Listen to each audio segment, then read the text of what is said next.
Injil Markus pasal 14 ayat 3 sampai ayat 9. Mari kita berdoa untuk pemberitaan sabda Tuhan. Kita berdoa. Ya Allah Bapa di sorga, saat ini dalam kesempatan indah untuk kami kembali membaca, mendengar, merenungkan firman-Mu ya Tuhan.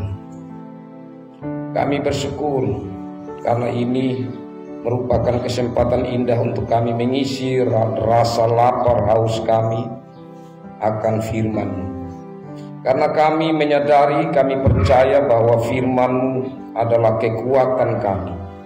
Bahkan firman-Mu adalah pelita yang menerangi arah langkah hidup kami, dan firman-Mu adalah pedoman di dalam kami menjalani hidup yang penuh dengan tantangan ini. Kami mohon Roh Kudus-Mu melingkupi kami, baik hamba-Mu yang saat ini Tuhan pakai untuk pemberitaan sabda, hamba-Mu yang tidak layak ini. Mari Tuhan bekerja dalam diri hamba-Mu ini dengan Roh Kudus-Mu, dan biarlah kiranya Roh Kudus-Mu yang berbicara, sehingga kami semua diberkati oleh kebenaran sabda Tuhan. Dan dengan karya Roh Kudus kami mendengar, merenungkannya, kami mengerti, kami menerima firman Tuhan. Dan Roh Kuduslah yang kami andalkan di saat kami melakukan firman-Mu dalam hidup kami sehari-hari. Mari datang dan berfirman-Lah ya Tuhan, dalam Yesus Kristus, firman hidup. Kami berdoa kepada Bapa di surga. Amin. Saya bacakan bagi kita kekasih-kekasih Tuhan, bagian sabda Tuhan dari Markus pasal 14 ayat 3 sampai ayat 9. Yesus diurapi. Ketika Yesus berada di Betania, di rumah Simon si Kusta, dan sedang duduk makan, datanglah seorang perempuan membawa suatu buli-buli pualam berisi minyak narwastu murni yang mahal harganya. Setelah dipecahkan leher buli-buli itu, dicurahkannya minyak itu ke atas kepala Yesus. Ada orang yang menjadi gusar dan berkata seorang kepada yang lain, "Untuk apa pemborosan minyak narwastu ini? Sebab minyak ini dapat dijual 300 dinar lebih, dan uangnya dapat diberikan kepada orang-orang miskin." Lalu mereka memarahi perempuan itu. Tetapi Yesus berkata, "Biarkanlah dia. Mengapa kamu menyusahkan dia? Ia telah melakukan suatu perbuatan yang baik padamu. Karena orang-orang miskin selalu ada padamu, dan kamu dapat menolong mereka bila mana kamu menghendakinya. Tetapi aku tidak akan selalu bersama-sama kamu. Ia telah melakukan apa yang dapat dilakukannya. Tubuhku telah diminyakinya sebagai persiapan untuk penguburanku. Aku berkata kepadamu, sesungguhnya di mana saja Injil diberitakan di seluruh dunia, apa yang dilakukannya ini akan disebut juga untuk mengingat." Demikian bagian sabda Tuhan ini. Berbahagialah saya dan saudara yang selalu rindu untuk membaca firman Tuhan, selalu rindu untuk mendengar, merenungkan firman Tuhan, menerimanya, dan yang melakukan dalam hidup sehari-hari. Shalom. Kekasih-kekasih Tuhan, kalau kita melihat di bagian bawah dari judul, itu kan ada ayat-ayat atau perikop atau nas-nas paralelnya, kesinambungan atau yang nyambung dengan bagian bacaan tadi, yaitu Matius 26 ayat 6 sampai 13, Yohanes 12 ayat 1 sampai 8. Kalau di bagian lain itu dikatakan siapa perempuan itu disebut Maria. Tapi Markus dia tidak menyebut nama perempuan itu. Karena Markus bukan fokus untuk kita melihat itu Maria yang mana. Tapi di sini penulis Injil Markus ini mau mengarahkan kita kepada perbuatan apa yang telah dilakukannya. Karena itu mari kita melihat perbuatan apa yang dilakukan oleh seorang perempuan ini. Dia datang mendekati Yesus, lalu kemudian minyak narwastu murni yang dibawanya itu dipecahkan, lalu dicurahkan di atas kepala Yesus. Ini sesuatu perbuatan yang luar biasa dari seorang perempuan. Kenapa kekasih-kekasih Tuhan? Karena perempuan dalam konteks waktu itu di lingkungan orang Israel, orang Yahudi, itu perempuan kelas bawah. Perempuan itu tidak begitu dihargai. Perempuan tidak begitu dipandang. Artinya kalau dibandingkan dengan laki-laki.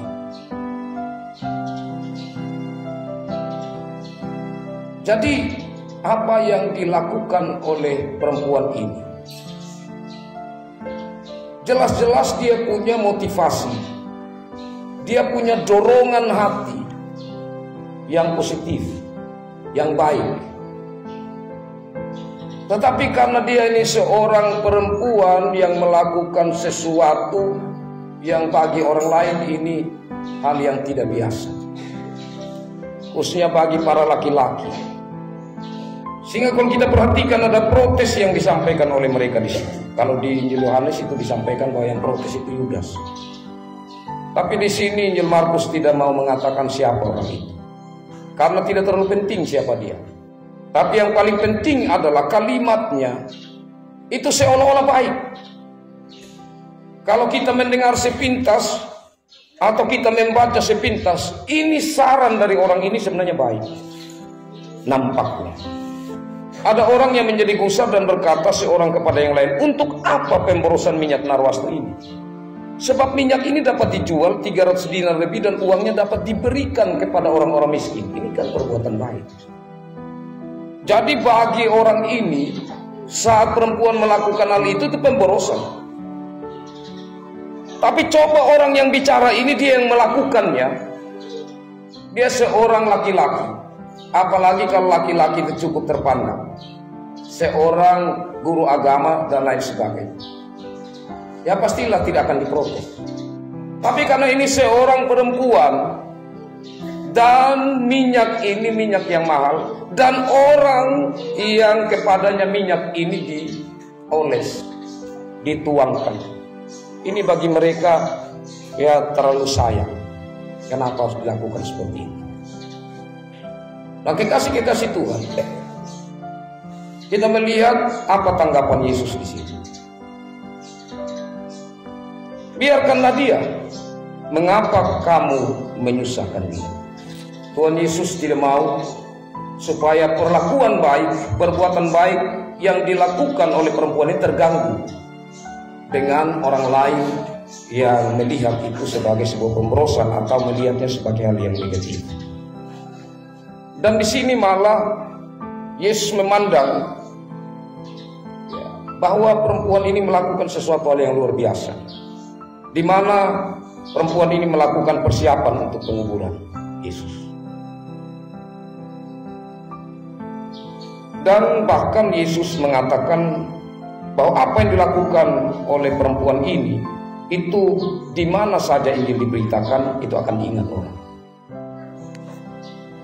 Karena itu maka kekasih-kekasih Tuhan, setelah murid-murid pada akhirnya setelah peristiwa Pentakosta dan kemudian mereka mulai memberitakan Injil dan firman Tuhan mulai dituliskan, cerita ini diingat dengan baik dan ditulis oleh 3 penginjil, yaitu Markus, Matius, dan Yohanes. Berarti ini hal yang sangat membekas, hal yang sangat luar biasa. Baik kekasih-kekasih Tuhan, sekarang mari kita masuk di dalam apa yang perlu untuk kita jadikan pelajaran dari firman Tuhan ini. Yang pertama kekasih-kekasih Tuhan, perempuan ini adalah seorang yang tidak merasa rendah diri. Karena di dalam pandangan masyarakat waktu itu, dia itu menjadi orang yang kelas bawah. Tetapi untuk melayani Tuhan, dia tidak pusing dengan segala pandangan orang. Ia tampil dengan berani dan ia melakukan apa yang dia dapat lakukan. Kadang-kadang kekasih-kekasih Tuhan, di dalam perayaan kita percaya diri untuk melakukan banyak hal. Tetapi di gereja kadang orang kurang percaya diri. Kalau diminta pimpin ibadah, kurang percaya diri. Kalau diminta untuk pimpin doa, kurang percaya diri. Kenapa kurang percaya diri? Kadang-kadang kita sendiri yang merasa bahwa kita kurang. Kita sendiri yang mulai memandang apa pandangan orang lain di saat saya melakukan ini. Padahal sebenarnya orang lain juga tidak pandang jauh ke sana.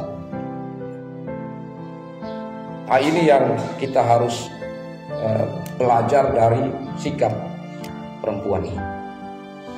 Yang berikut kekasih-kekasih Tuhan, di dalam pelayanannya kepada Yesus, perempuan ini memberikan yang mahal dari dirinya. Ini bukan minyak narwastu palsu, bukan minyak narwastu kelas rendah. Karena kalau dikatakan di sini minyak narwastu murni, itu berarti minyak narwastu yang asli. Bahkan kalau kita perhatikan tanggapan orang itu yang merasakan aromanya, yang melihat akan minyak narwastu itu, dia mengatakan ini dapat dijual 300 dinar. 300 dinar itu Bapak Mama, 1 dinar itu upah 1 hari. Upah 1 hari, buruh begitu. Orang yang bekerja pada orang lain itu upahnya 1 dinar sehari. 1 tahun 365 hari kurang lebih.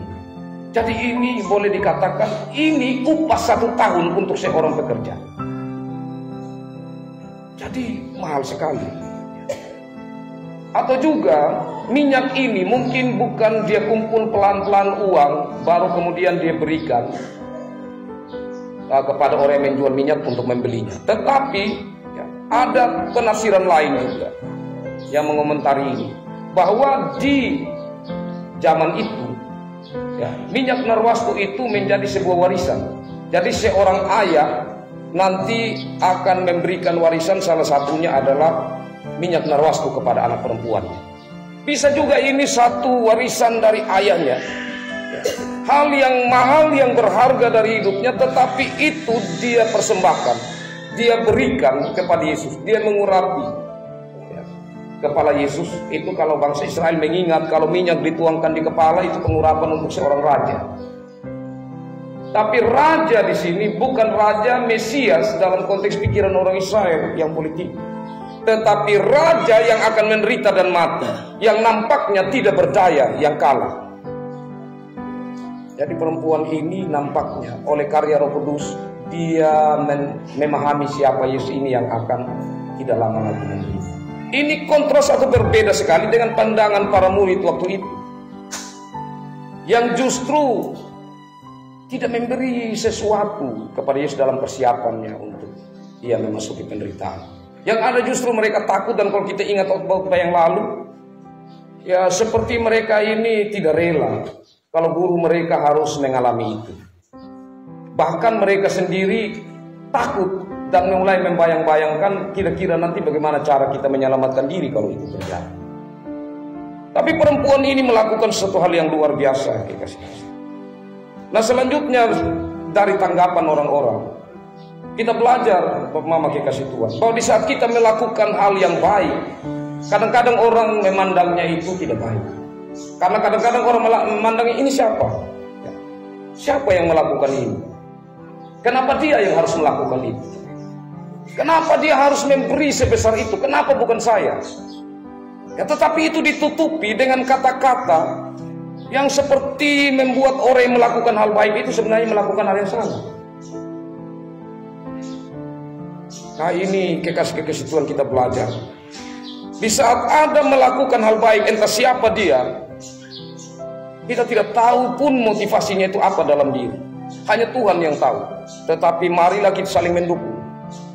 Kalau dia melakukan ini, ayo kita dukung. Kalau dia memikirkan ide seperti ini untuk dilakukan bersama-sama, dan itu baik, atau dukung. Karena kadang-kadang, ya, contohnya begini, itu di beberapa tempat, teman-teman. Kalau saya vikaris, saya melihat secara nyata.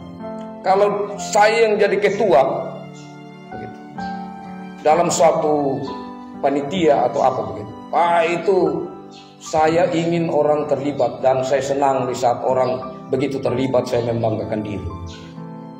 Tapi di saat nanti orang lain jadi ketua, saya diam. Saya mau lihat apa yang dia buat. tidak terlalu mendukung. Karena kenapa bukan saya? Kenapa harus dia? Ya. Dan itu saya pikir belum begitu nampak di jemaat Komandan. Dan mari kita jangan seperti itu. Ini sebuah hal untuk kita ingat secara baik. Kekasih-kekasih Tuhan, karena Yesus melihat sampai ke dalam hati, seperti apa yang dilakukan perempuan itu. Tuhan Yesus melihat sampai. Karena itu Yesus seperti sinis juga kepada mereka ya. Karena apa? Karena seorang yang mengatakan itu bisa dikasih kepada orang miskin. Tapi belum tentu kalau dia punya dan dia jual dikasih kepada orang miskin. Tuhan Yesus tahu isi hati orang itu. Itu hanya sekedar ungkapannya untuk ya menyalahkan perempuan itu atau supaya dia terlihat baik begitu bagi orang-orang yang ada di situ. Yesus tahu isi hati. Sehingga Yesus mengatakan begini, ya orang miskin itu kan selalu ada pada kamu. Tapi saya tidak akan selalu bersama kamu. Itu tentu satu hal yang membuat mereka terpukul, terkhususnya para murid-murid yang ada saat itu. Karena murid-murid yang terus bersama-sama dengan Yesus, tetapi mereka tidak pahami, padahal Yesus sudah 3 kali menyampaikan tentang penderitaannya yang akan ia alami. Tapi mereka tertutup pikiran mereka.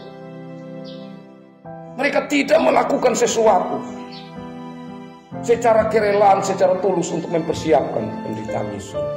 Yang menunjukkan bahwa secara iman mereka percaya bahwa benar apa yang telah dinubuatkan oleh nabi-nabi. Terkhususnya Nabi Yesaya, bahwa dia hamba yang akan menderita. Nah, kekasih-kekasih Tuhan,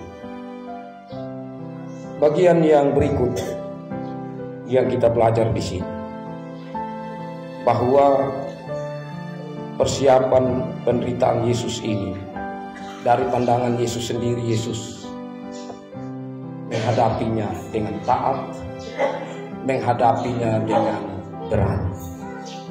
Kenapa? Karena saat itu sudah dekat-dekat penderitaannya, tapi ada seorang yaitu Simon ya, yang mengundang Yesus ada di dalam satu acaranya. Yesus tetap datang.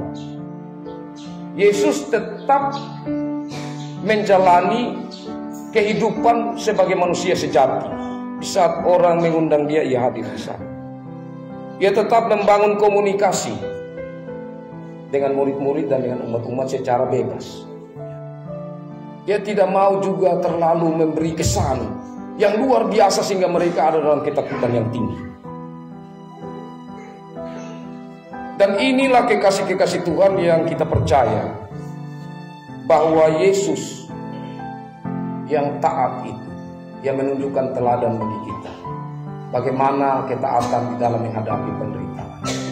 Bagaimana kita tetap setia terhadap panggilan Allah. Itu bukan hal yang mudah, kekasih-kekasih Tuhan. Dan yang terakhir dari bagian firman Tuhan ini,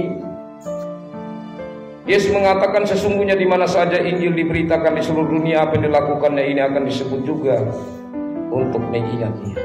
Pertanyaan bagi saya dan saudara, apa yang dapat kita lakukan yang membuat kita menjadi teladan, yang membuat saya dan saudara diingat orang karena perbuatan baik kita? Apa yang sudah kita berikan yang terbaik untuk Tuhan? Yang terbaik, kalau untuk sesama kita hitung yang terbaik, sudah banyak. Meskipun kita melayani Tuhan lewat sesama, tetapi secara langsung kepada Tuhan, yang terbaik yang kita berikan. Saudara-saudara kekasih Tuhan, Allah memberikan yang terbaik bagi kita. Dia memberi dirinya sendiri dalam Yesus Kristus, berkorban untuk keselamatan kita. Apa ungkapan syukur kita? Apa yang terbaik yang dapat kita berikan kepada? Biarlah ini menjadi perenungan yang mendalam bagi saya dan saudara. Apa yang terbaik saya tidak tahu yang ada dalam diri saudara. Tapi saudara tahu apa yang terbaik bagi Tuhan. Dan biarlah hidup kita menjadi yang terbaik. Berilah, persembahkanlah tubuhmu sebagai persembahan yang hidup, yang kudus, yang berkenan kepada Allah. Itulah ibadahmu yang sejati. Biarlah hidup saya dan saudara kita berikan sepenuhnya untuk Tuhan. Tuhan memberkati firman-Nya dan memberkati kita semua. Amin. Mari kita satu dalam doa sempat kita berdoa. Kami datang ke hadapan hadirat-Mu, kami bersyukur Tuhan untuk kesempatan indah ini. Kami sudah beribadah bersama, terlebih khususnya di dalam mendengar merenungkan firman-Mu. Kami menyadari akan keterbatasan kami untuk melakukan maksud firman. Karena terkadang kami lupa, terkadang kami tidak mampu, terkadang kami lebih memilih apa yang menjadi kehendak hati kami. Karena itu saat ini ya Tuhan, dalam perendahan diri kami mohon Roh Kudus-Mu selalu menuntun kami, supaya kami menjadi pelaku-pelaku firman-Mu yang terus mau belajar bertumbuh di dalam Tuhan, yang terus belajar memelihara kebenaran yang kami dapatkan. Dalam meraya ingatkan akan kesengsaraan Yesus Kristus di minggu sengsara yang ke-6 ini. Kami menghadapi berbagai tantangan pergumulan. Kami mohon Tuhan tetap berikan kekuatan iman, kesetiaan, ketaatan, keteguhan kepada kami. Kami doakan satu hati untuk keluarga kami yang saat ini menghadapi duka cita. Tuhan kuatkan mama puga, anak-anak mantu cucu yang sangat merasa kehilangan. Kami percaya bahwa Tuhan yang berkarya, Tuhan yang berkenan untuk memanggil pulang anak kekasih Tuhan. Dan secara iman, secara rohani kami bangga karena anak Tuhan ini Tuhan panggil di hari peristirahatan, di hari ke-7, dan anak Tuhan ini mengembuskan napas tepat jam 7 pagi, menunjukkan angka kesempurnaan, angka ibadah, angka sabat. Karena itu kami percaya bahwa Ia ada di dalam Tuhan. Ya Allah Bapa dalam kerajaan sorga, dalam kesempatan ini kami mendoakan khususnya untuk Amalusi yang juga masih terbaik sakit. Tuhan memberkati anak ini dan kiranya dalam perkenanan-Mu Tuhan pulihkan. Kami mendoakan untuk majelis jemaat dan warga jemaat yang tidak berkesempatan hadir dalam ibadah ini, mereka yang mungkin dalam keadaan sakit, mereka yang mungkin ada dalam beban berat, yang merasa saat ini sedang tidak memiliki apa-apa. Tuhan, kami mohon hadir dalam hidup mereka, menyertai dan memberkati mereka. Kami doakan untuk kami yang ada saat ini, Tuhan, berkati kami sehingga kami pulang tidak sia-sia, tidak seperti orang yang tidak datang beribadah, tapi kami bawa pulang firman Tuhan menjadi berkat bagi orang-orang dalam rumah tangga dan di mana kami ada dan berkarya. Ya Allah Bapa dalam kerajaan sorga, dalam kesempatan ini kami mendoakan untuk para pengerja. Mari Tuhan memberkati termasuk di jemaat Nada ini, hamba-hamba Tuhan yang hari ini sedang melayani Tuhan. Mari Tuhan memberkati Bapak kaum awam di cabang Lohona, Ibu ini di cabang Kokobo. Memberkati semua majelis jemaat dan warga jemaat. Memberkati semua badan pengurus, komisi-komisi. Memberkati panitia. Memberkati semua orang-orang yang memberi diri untuk pekerjaan pelayanan Tuhan, termasuk Pastor. Ya Allah Bapa dalam kerajaan surga, kami semua warga jemaat, kami satu hati mendoa untuk sawah ladang kami. Tuhan, kami mohon berkat. Kami melihat pada umumnya sawah-sawah kami menunjukkan hasil yang baik. Kami mohon Tuhan terus pelihara. Dan untuk sawah-sawah yang sementara bergumul karena kurang, Tuhan memberkati sehingga membawa hasil yang baik. Tuhan tahu berbagai kebutuhan hidup kami, baik itu untuk anak-anak sekolah, kebutuhan dalam rumah tangga, kebutuhan keluarga. Ada begitu banyak hal yang kami gumuli dan pikirkan. Tuhan, mari topakkan. Ya Allah Bapa dalam kerajaan sorga, ada begitu banyak hal yang kami bawa sebagai ungkapan syukur kami. Mari Tuhan memberkati dan memberkati ungkapan syukur kami. Dan saat ini kami juga mendoakan untuk minggu kerja yang baru, baik pelayanan majelis jemaat, baik juga aktivitas kami semua warga jemaat. Mari Tuhan memberkati kami. Mari Tuhan menopang, menyertai dan melindungi kami di minggu kerja yang baru. Ini doa kami ya Tuhan. Mari sempurnakan menurut rancangan rencana indah bagi kami. Dalam Yesus Kristus kami berdoa. Amin.